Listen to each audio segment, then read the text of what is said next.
সব আত্মীয় স্বজনের বাড়ি বেরিয়ে এবার রান্নাবাড়ি ফাইনালি চলে আসলাম। রান্নাবাড়ি ছাড়া তো আসলে বিয়ের পরের লাইফে হয়ই না। তো চলে এলাম আমরা আজকে রান্নাবাড়িতে। আজকে আমরা রান্নাবাড়িতে রান্নাবান্না করে খেয়ে দিয়ে তারপরে চলে যাব।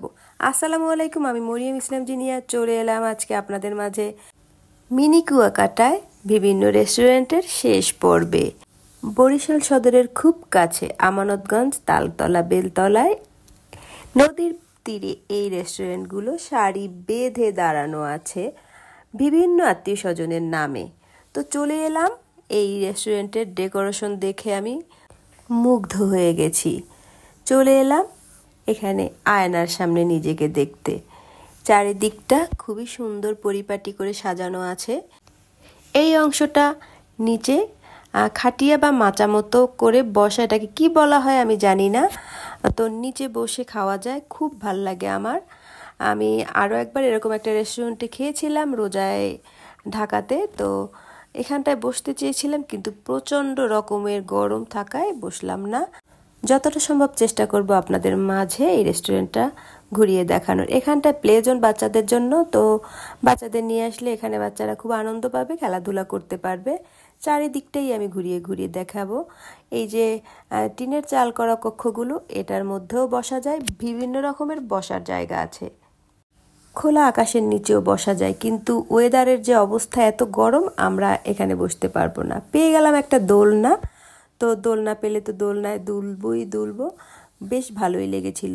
খুব বেশি সময় এখানে দিতে পারিনি, কারণ আমাদের সময় খুব বেশি ছিল না। এখানে এই যে এগুলোকে আমি বলেছিলাম মুরগির খোপ, আর ওখানে একটা পাখির বাসা। ভয়েসগুলো আমি রাখতে পারিনি। তো আমি এটার মধ্যে, পাখির বাসাটার মধ্যে একটু বসে পড়ব। বেশ ভালোই লাগছিল বসতে। সন আর খড় দিয়ে তৈরি এই কক্ষগুলো আমি ব্যাক ক্যামেরায় একটু দেখিয়ে দিলাম, অসম্ভব সুন্দর। তবে এই পাখির বাসাগুলোর মধ্যে গরমের দিনে বসার কোনো সুযোগ নেই, আমরা এখানটায় বসলাম না। আমি এদিকটা থেকে একটু এই অংশটায় বসে খাওয়া যায়, এখান থেকে চলে গেলাম যে কক্ষে বাতাস পাবো, মানে এইখানে বসবো আমরা। এখানে একটা ফ্যান লাগানো ছিল, বাতাস পেয়েছি। তো অর্ডার করেছিলাম চাউমিন, চলে এসছে। চাউমিন একটু আমি টেস্ট করে দেখছি কেমন লাগে। মোটামুটি লেগেছে, খুব বেশি ভালো লাগেনি আমার কাছে, মিথ্যে কথা বলতে পারবো না। তবে ক্ষুধা লাগলে খাওয়া যায় আর কি, আমারও প্রচণ্ড রকমের ক্ষুধা লেগেছিল। এরপরে চলে এসছে রামেন। আমি রামেন খেতে পারি না বেশি, খুবই ঝাল থাকে। তারপরও একটু চেষ্টা করলাম খাওয়ার, দেখতে বেশ ইয়ামি লাগছিল, কিন্তু আমার জন্য রামেন না। তারপর খেয়ে নিচ্ছি কেমন লাগে, কিন্তু কি করব, এত পরিমাণ ঝাল ছিল, আমার নাজেহাল অবস্থা, আপনারা দেখলেই বুঝতে পারবেন। প্রচণ্ড ঝাল থাকায় এটা এভাবেই ছেড়ে আমরা চলে গেছি, কারণ এটা কিছুতেই খাওয়া সম্ভব না। প্রচণ্ড ঝাল ঝাল ঝাল, খুবই ঝাল। তো এখান থেকে আমরা একদম সোজা ব্যাক করব। ঝালে কেমন করছি দেখছেন আমি। তো মিনি কুয়াকাটার আজকেই শেষ পর্ব।